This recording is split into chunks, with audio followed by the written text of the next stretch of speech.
Allah memberitahukan bahwa alam ini ada yang bisa kita saksikan langsung, ada yang tidak kita saksikan secara langsung, seperti kata Pak Taha. Yang bisa kita amati secara langsung dengan indera manapun, itu kita menyebutnya alam syahadah. Sedangkan yang kita tidak bisa menyaksikan secara langsung, itu disebut alam ghaib. Bukan ghaib ya, bukan ghaib tapi ghaib. Kalau ghaib itu lawan kata dari hadir. Hadir itu present, hadir. Ghaib itu absent, tidak hadir. Sedangkan ghaib itu yang kita tidak mampu menggapainya, menggapai dengan indera nggak bisa. Kebalikannya bukan ghaib, kebalikannya bukan hadir, tetapi syahadah. Syahadah itu artinya bisa menyaksikan. Ya, alimul ghaibi wasyahadah. Nah, ghaib itu apa? Ghaib itu bisa karena alamnya berbeda. Alam berbeda tadi disebut langit itu ada 7, dimensi ruang dan waktunya berbeda. Karena berbeda, maka kita ketika berada di dunia tidak bisa melihat apa yang di akhirat. Karena dimensinya beda. Kalau kita mau mempelajari itu, kita bisa mempelajari hadis mengenai Mi'raj. Rasulullah ketika Mi'raj itu nggak perlu naik, kemudian misalnya naik pesawat terbang atau buruknya pun ditinggal di Baitul Maqdis. Jadi nggak pakai kendaraan, berjalan terus menemukan ada pintu. Pintu itu membatasi antara keberadaannya Nabi dan ditemani malaikat Jibril dan yang ada di balik pintu. Buktinya apa? Ketika malaikat Jibril mengetuk pintu, yang jaga di seberang sana bertanya, siapa itu? Dijawab, Jibril. Adakah seseorang bersamamu? Adakah seseorang bersamamu? Berarti kan dia tidak tahu malaikat Jibril bersama siapa. Terus dijawab, Muhammad. Terus ditanya lagi, apakah ada izin? Apakah ada izin? Ada. Karena ada izin, maka dibukakan pintu. Nah, ini bisa kita pakai untuk memahami ayat di Al-Quran, misalnya di surat Ar-Rahman, ya ma'syaral jinni wal ins in istata'tum an tanfudhu min aqtaris samawati wal ard fanfudhu la tanfudhuna illa bisultan. Hai jin dan manusia, kalau kalian ingin menerobos langit dan berbagai penjuru, langit dan bumi, ya ma'syaral jinni wal insi in istata'tum an tanfudhu min aqtaris samawati wal ard, ke berbagai penjuru langit dan bumi silakan, fanfudhu, silakan. Tapi ketahui, la tanfudhuna illa bisultan, kalian tidak akan bisa menembus kecuali dengan sultan. Nah, kata sultan ini seringkali orang mengartikan sultan itu power. Karena diartikan power, maka lalu apa artinya power? Jadi penafsirannya double. Sultan diartikan power, power artinya science and technology. Jadi kalau punya teknologi bisa menembus. Coba aja NASA suruh nembus, nggak bisa. Jangankan ke sana, ke Mars saja nggak bisa kok. Padahal Mars itu kan masih milik alam dunia. Jadi nggak bisa. Silakan. Kalau begitu sultan itu apa? Sultan itu ada terjemahan yang bagus oleh Muhammad As'ad. Muhammad As'ad ini dulunya wartawan dari Austria. Dia ditugasi di Saudi Arabia. Dia mempelajari bahasa Arab, terus mempelajari Al-Quran. Dia terkagum-kagum dengan Al-Quran, dia dalemi, terus dia bikin terjemahannya Masya Allah bagus, lebih bagus daripada terjemahan bahasa Indonesia ya. Sultan diartikan oleh dia apa? Authority.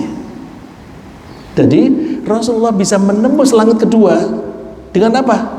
Authority, wewenang. Wewenang, yang mempunyai wewenang itu kan hanya Allah. Contohnya misalnya syafaat. Syafaat itu yang punya Allah. Qul lillahi syafa'atu jami'ah. Yang punya syafaat hanya Allah. Tapi Nabi Muhammad bisa memberi syafaat kah? Bisa. Loh, katanya yang mempunyai syafaat hanya Allah. Lillahi syafa'atu jami'ah.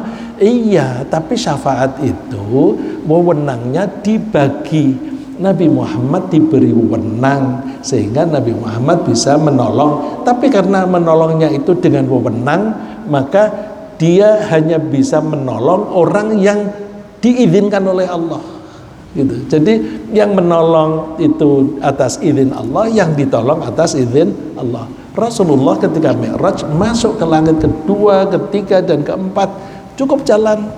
Setelah mengetahui situasi, jalan lagi, ada pintu lagi, diketuk. Siapa? Jibril. Dengan siapa? Muhammad. Ada perintah? Ada. Nah, perintah itu adalah authority, ya.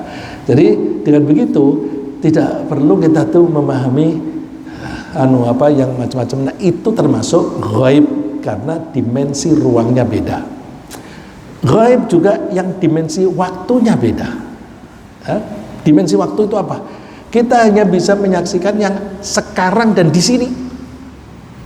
Saya bisa melihat Pak Marvel di sini. Nanti 5 menit lagi di situ nggak tahu.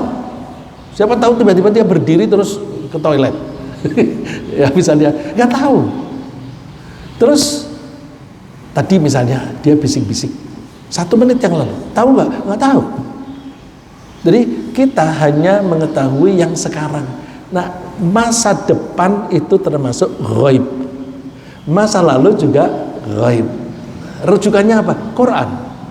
Di Al-Quran setelah Allah cerita tentang Nabi Yusuf, cerita tentang Nabi Musa, terus dibilang itulah cerita yang ghaib. Jadi masa lalu disebut ghaib. Nah, terus Nabi Muhammad juga bilang, katakan kepada orang-orang kafir itu, aku tidak mengetahui yang ghaib. Bukan ghaib ya, aku tidak mengetahui yang ghaib. Kalau aku tahu yang ghaib, aku bisa menghindari bahaya. Karena kalau tahu yang akan datang, kan tahu bahwa aku akan tergelincir di situ. Supaya tidak tergelincir, hindari aja jalan itu. Aku akan mati di Bandung, jangan pergi ke Bandung. Itu ada orang yang dulu tuh waktu banyak gempa, tinggal dari Sumatera, saya tidak nyebut kotanya ya.